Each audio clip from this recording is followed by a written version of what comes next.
Hello everybody, this is CERT Instructor Ron. Hey, I want to talk to you about one of my favorite subjects, and this is one of the ways that I keep people involved with my CERT team. Now, one of the things that we do is that we storm spot. Now, that's really not a CERT activity. For some places it may be, but I've got a whole group of people that are dedicated to working storm spotting, and not only storm spotting, but also radar teching, so they're supporting the people that are out in the field.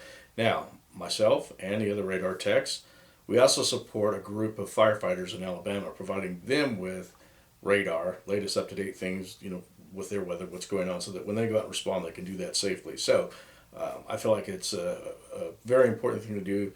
Those guys are out risking their lives, and so I want to make sure they return home safely. So I've spent a lot of evenings and weekend time and holidays working with these guys in Alabama so that they could return home safely. So let me show you what we do here. There's a lot of things that can be done to support those guys in the field. I don't recommend going out all by yourself and not having somebody to support you, especially my guys. You can do what you want, but when it comes to what we're doing, we want to make sure for every spotter in the field that we have somebody watching them, at least two people, generally speaking, on radar. And I'm going to share with you those programs that we use and how we do it. Now, it's important that you like, subscribe, and smash that subscribe button for me if you would, please. And we're going to have a lot of different videos, cover a lot of different topics concerning CERT. So with that said, let's just go get right into it. Now, as you can see back here, I've got a computer, and I'm going to pull that up here in a minute. But basically, that is a program that's called GR Level 3. So it's very detailed. It'll tell you wind velocities, tell you how much rain is falling, a lot of other stuff. It'll make notes along the way when there's reports to the NWS or emergency management.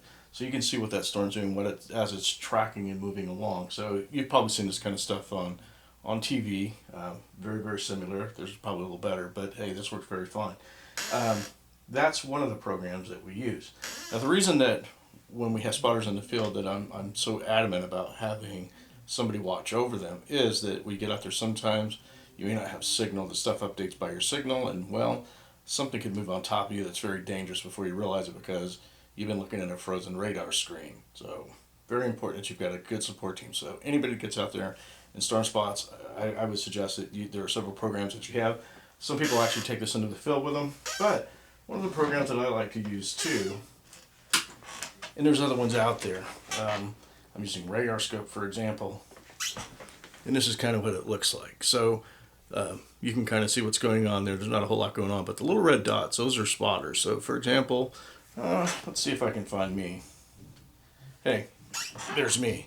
So that gives the National Weather Service the ability to see me where I'm at. If they want to get a hold of me, get a report, they can get a hold of me. There's more information that when you kind of tap on the icon, it kind of comes up. It'll give my call sign and my phone number. So a lot of times they'll have your phone number on there, and the NWS can call you.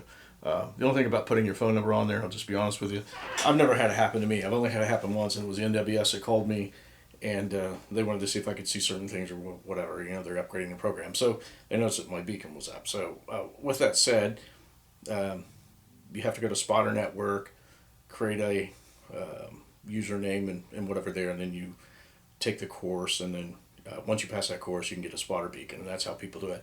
A lot of people have spotter beacons that, well, I don't know if they get them for the right reasons, but in any case, the NWS asks if you don't have severe weather in your area, for the most part, keep them down, so that way they're just not looking at a bunch of red dots cluttering a screen. So that's going to be my advice to you. But with this program, as you're out in the field, I'll come up a little closer. You can kind of shrink it down and see where a storm is. So we've got some rain and stuff going. So just like what you've seen on TV before, this is the same stuff that you can kind of see. It'll give you different modes of velocity, rainfall, and basically it'll track the storm for you. So this is one of the programs that we use. Now, we use this in conjunction with Zello when we're in the field for communications. Again, going back to the NWS, that's where ham radio comes in. The NWS can see my call sign. I can talk to them at the NWS Center through ham radio, and they can take reports that way. So very important that you have that information listed so they can contact you. A little better program. GR Level 3, it kind of does the same thing, and again, you can see where I'm at on there, and it'll motion, but it also gives you a lot more details. So this is the preferred method As far as I'm concerned, most people will use this at home, but again, I've seen some people use it in the field. Some people have what they call NWS chat, so they can report directly. So this is something that you may want to do in your community. Get involved in storm spotting, work with your emergency management. You can make reports through radar scope. You just want to make sure that they're good reports. If they're not good reports, what's going to happen is you're going to get critiqued, and after you have 3 bad reports, well, they'll remove you as a spotter. So it's a good idea that you know those rules. You make sure that you got that good report. So have your piece of paper if you're going to make a report, and make sure you got your location, your time, and exactly what's going on. So you don't want to do things like if you report and say marble size hail, for example. Some people say that. Well, there's different size marbles. So there's a lot of things you just got to make sure that you do right. So this is one of the things that you can do as CERT to keep your people working, give them something to do in the community. Report directly to NWS. Again, you can do that through Spotter Network. But that's something I wanted to share with you, something we do. Again, ham radio, very important. If you have any questions or comments or concerns, please let me know. And I just want to take time out and say thank you.